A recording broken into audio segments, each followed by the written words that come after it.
Hello, it's good to be back. I'm Sharda Harrison, and today in the studio with me, I have Dr. Edmund Chow, Program Leader of the MA Arts Pedagogy and Practice, Thanks, which Sharda. I got it right finally. I was part of this program. I got my MA and Edmund Chow. Dr. Edmund Chow was my lecturer, professor. Thanks for having me here. Thank you for being here. Thank you so much. Good. Well, today we're going to talk about how to turn your research into a story, right? Before we talk a little bit about that, let's talk a little bit about you and your background. Okay, what do you want to know? Well, I want to know a bit about, you're obviously a lecturer and you are the program leader here at LaSalle, but before that, what were you? I've been a teacher, but more in the applied theater sense. So for those who are not familiar with applied theater, it means doing theater in the non-conventional spaces for non-entertainment purposes, right? So for example, I was teaching in the prison school, and I started a drama club, and so that was the first applied theater venture, so-called. And that Right. really shifted my vocation as a teacher. I was an MOE teacher then. Then it changed and I became applied theater practitioner. And then eventually it has always been in the applied theater space Right. with sort of like marginalized communities. You know what I mean? Yeah. So that obviously influenced your practice and more specifically your research, right? And you've done some unconventional research that took you to, wait for it, Afghanistan. Wow. That's a big deal because Afghanistan has been a war-torn country for so many years. I would never think about going to Afghanistan. Yeah. What prompted you to start your research there? So it was again the applied theater motivation, because in a very naive way at that time, I was thinking, okay, applied theater is to use theater to serve the needs of the people of the community. And in 2011, I went to the UNHCR website, the Human Rights Commission website, to find out which is the country with the most refugees coming out of that country. So it was the applied theater motivation, basically going into a space, in a very naive way at the time, going into a space where communities are in need, right? So I Googled UNHCR website, which is the Human Rights Commission, to find out which country has the most refugees. Yeah. And Afghanistan topped the list in 2011. Wow. And so in a very naive way, again, I'm saying it because in retrospect, I didn't see how problematic this kind of relationship was when you just want to go into a space Yeah. and try to save or do some kind of interventions for a community. But I did it anyway, so decided to start a project in Afghanistan. Okay, well, that's a very compelling reason to go into Afghanistan, where I understand now you've written your thesis about this and gotten your PhD as well, right? yep. Which is fantastic. So I also understand that you've entered a 3MT competition. Can you elaborate on this for us? It's a 3-minute thesis competition where PhD candidates present their thesis in under 3 minutes, and then the finalists will compete against different universities. So basically, we are screening the best for each university to compete worldwide. Okay, so hang on there. You're saying that you managed to talk about your thesis, which was how many pages? It's 80,000 words. 80,000 words into a 3-minute presentation. Yeah. Right? So, so here we are really looking at our topic, right? How do you turn research into a story? So I think that this video is going to be great for us to watch, just to learn how you turn this into a story, right? And as we watch this, I would really invite all of us in the classrooms to take a look at the strategies that Edmund has used as he's talking. And we'll come back for a discussion right after this. Enjoy.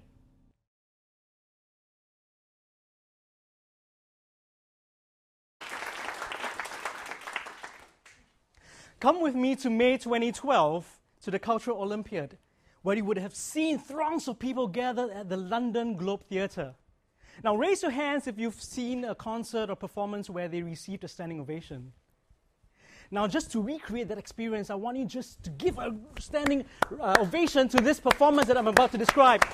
This is from Afghanistan. Ladies and gentlemen, well done. Thank you very much. My name is Edmund Chow, and I'm researching on cultural practices of Afghanistan, specifically theatre. But does theatre exist in a conflict zone like Afghanistan? Yes. In fact, many of these are culturally funded outside. And I will be researching using interdisciplinary studies from cultural studies, performance studies, post-colonial studies, as well as international relations to examine 9 specific theatre performances, to examine the politics of theatre making, and to also question the ethics of using theatre as a way to promote culture in the form of cultural diplomacy. Now, what do I mean by cultural diplomacy? The image behind me is the scene from the Globe Theatre, a Shakespearean play, in fact, sponsored by the British Council.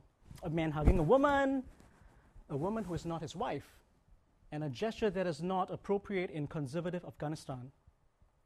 And when I interviewed one of the actresses after the performances, she was sobbing uncontrollably and saying, I don't know what to do, because if I were to go back to Afghanistan, I would be beheaded.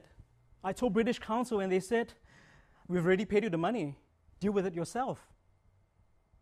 Now, would you agree with me that to deal with it herself is a rather hands-off, careless attitude to a life and death situation? And as the audience member, I was indirectly supporting this because I was standing up, cheering them on. You see, cultural institutions like the non-government organizations, including British Council, often go into post-conflict societies to rebuild infrastructure in the name of what we now call soft power. And my thesis seeks to question the ethics of it, to recalibrate the power imbalance, to propose a culturally sensitive methodology to inform foreign policies, so that when cultural workers go into a conflict zone, they will not be harming the communities they work with. And we audiences will not be complicit in the production of violence. Thank you.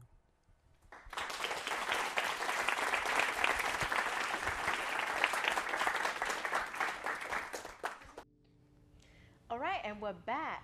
Wow, that was very compelling. You know, in 3 minutes, I felt like I understood your thesis, but the main reasons for the thesis were very powerful for me, you know. And it's incredible that 80,000 words could still be compacted into 3 minutes. So I understand you have a very, powerful title for your video that you used in the 3-minute competition. That's right. Mm-hmm. What's the title called? Hands Off Afghanistan, the soft power of theatre. Wow, that is very powerful. And why did you choose this title? Okay, so the hands off analogy was very much my critique of international actors. When I mean actors, not in the acting way, but foreign actors like organizations coming into the conflict zone and trying to redeem and save Afghan people. Right. So when that lady I interviewed said that, when I go back to Afghanistan, I'm going to be killed because people have seen my photo now, I'm being hugged by a man, and all these issues that are taboo around physicality, around touch, right, for an Afghan woman. So then I realized, and she said that when she told British Council that she can't go back, British Council said, you've already got the money, deal with it yourself. So the fact that she told me that, it was very shocking to me that like a donor or a sponsor to the program is saying that, okay, it's a transaction, I've given you the money, I don't have to deal with your life after this. And that for me became very unethical. And so I thought, okay, so you want to be involved in Afghanistan, but you want to be away from the stories. So I said, that's something very problematic, right? So I coined the title as Hands Off Afghanistan. Like, don't touch Afghanistan if you don't want to be involved in Afghan stories. Yeah, yeah. You know what I mean? So it's something that I think I want to also provoke in my presentation to say that if you want to do something in a conflict zone or in any kind of marginalized communities, especially for arts workers, we're always thinking the arts can save people. But we need to be invested in the community's stories. Of course. Yeah. And not just say, okay, the project's over, the funding's over, and okay, I'm going to do a hands-off attitude now. Yeah, yeah. So in terms of turning your research into a story, you'd say that the title is very important because your title has so much meaning and imagery at the same time. Is that advice that you give to students? I'm not sure if that's advice. Or might that be the beginning That would point? be a way to find, because I like to think of metaphors and images. So if I'm able to put that into the mind of the reader or the audience, then I think you will walk away with a very strong message that it's not just, okay, the soft power of theater. It's like, but hands off, like, don't touch it, you know, that kind of thing or something like that. So I think it is more vivid, it's more in your face. I think it's good to throw a punch and be provocative. Okay. Yeah. And the second provocative thing that you did with turning your research into a story was you used a central image that you kind of kept going back to. And I wonder if you had also noticed that when you watched the 3-minute piece. Why the image? So the image, I don't think it was shown in the video because of the camera position, but I came back to the central image of an Afghan man hugging an Afghan woman. And they were actors in that show, and it's because they were husband and wives, you know, in the Shakespearean play. So it is fictionally permissible, right? Because you're portraying, it's like almost like a marketing poster, right? So there's nothing wrong about it, but because the woman during the interview told me that this is provocative in their culture, it's taboo, and then because this was also in 2012, I think, Cultural Olympics in London. So, you know, headlines of Afghan people going to London to perform became world news. And so all the visuals were also reproduced in the Afghan papers. So then their mother or their sister or whoever is now being hugged by another man. And so that is not culturally right. And so I wanted to bring back to that same image of saying, if we were to do anything in the arts, we should be culturally sensitive to the local customs. Well, I noticed that with your research, it can be quite provocative, right? And you are standing there trying to get the audience to think or call to action, to feel something, right? I mean, would you say that in that sense, your presentation is a bit more persuasive? It's informative, but you're persuading the audience to feel a certain way, right? So that came with a provocative title, a central image, so using visual presentation. By this point, you know, all of you would have learned about visual presentation. And then you came to some solid key questions. Do you think you could take us through the frame of mind? So if you remember from the presentation, my very last question was, are we also complicit as an audience member when I stood and clapped? Am I complicit in the production of violence? And we don't often think about it because as an audience member, I'm here to just watch the show and enjoy, right? But the fact that okay, so this is based on a real ethnographic situation, right? I was at the Globe Theatre in London. We stood there after the show and we clapped for about 20 minutes. It was a standing ovation for 20 minutes. Wow. And the usher said, okay, we need to close the theatre. Can you all please leave? And so this, I started to be more critical of what we were doing because nobody has ever given a standing ovation to any theatre performance for 20 minutes. But I was also involved, but I was sucked into the whole thing because I think I was thinking these are Afghan actors coming from overseas, so we should be supporting them.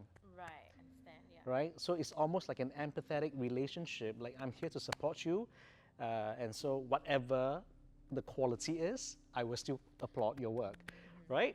And so as much as, yes, on that level, I'm applauding and supporting you, but from a conceptual, critical perspective, because I'm applauding you And if you are the woman who is performing and you're going home to Afghanistan, you may be thinking, I did a great job in London, but now I'm going to be killed in Afghanistan. So indirectly, I am supporting your idea that you did a great job in London and that you can continue to do a lot of dangerous work, risking your life. And I don't want you to feel that I have in some kind of a part to play in producing the violence. Does it make sense? Yeah. It's a little bit complex. You're always complex. You were my But we lecturer for try my to, yeah, I think, but we want to try to make it as easy to understand for audiences, Yes, right? That's yes, why of course. even from an 80,000 word thesis to a single image, to a question, to a 3-minute thesis competition is something that I think all of us should be trained to do. Of course. And what I took home, or what I digested with the clapping, and what you've just explained to us, the reason for the clapping and the complexity in thoughts, you know, the polar opposition of feelings because of the clapping, you brought that to a room of strangers as you introduced your thesis, so that afterwards we then think about that moment and the clapping and what I was clapping for. So there was an embodiment of the action. So Yeah. So I wanted the audience that is not in the Globe Theatre, now the people listening to my presentation, to also have that feeling of clapping for me, but in a fictional way. I wanted them to have that experience. So I think that was theatre training for me. Yeah. And I wanted them to enjoy that and be, in a way, I manipulated them into feeling that kind of excitement, you know? Yeah. And I think for a lot of us, you know, we will eventually have our own pieces of research, whether it's for fashion design or whether it's for a new piece of music. And we really want to engage our audiences when we're presenting research, because research is a lot of facts as well, but also the researcher puts in their standpoint into the research of what we're trying to explore. So with your video, your 3-minute video, it's like there's so many skills there that we can employ from storytelling, right? What are some last, I don't know if it's advice or last few, if perhaps Thoughts. advice or thoughts on when you reflect on your piece that the students can take home? If we were to turn research into a piece of story, I think it's important to think about the climax, because most stories will have a series of actions rising up to a climax, and then there's a resolution, right? So we often think of it as a pyramid. So if there is a climatic change, what is your research going to do for the listener, for the audience? How would my expectations change as a researcher? Those are important things to think about. So because I was taken aback, and because I was complicit in the production of violence, I decided to use that as the reversal of expectations, right? So then this becomes the real story. The story is not just about Afghan people coming from Afghanistan to London to do a piece of theatre, but the entire enterprise became bigger than that. Yeah. So I needed to contextualize the different actors who were involved. Again, actors, international actors, agencies. So think about the climax first, and then recontextualize what the community stakeholders who they are. Right. Yeah. Okay. So that is one way of thinking of it. The other way of thinking of it is when I'm presenting a piece of research into a story, I would like the emotional quality to be there, to be very present. And it was quite present in your piece. There was one part where you were really, your voice went even louder. You used your hand gestures. Yeah. and I was angry.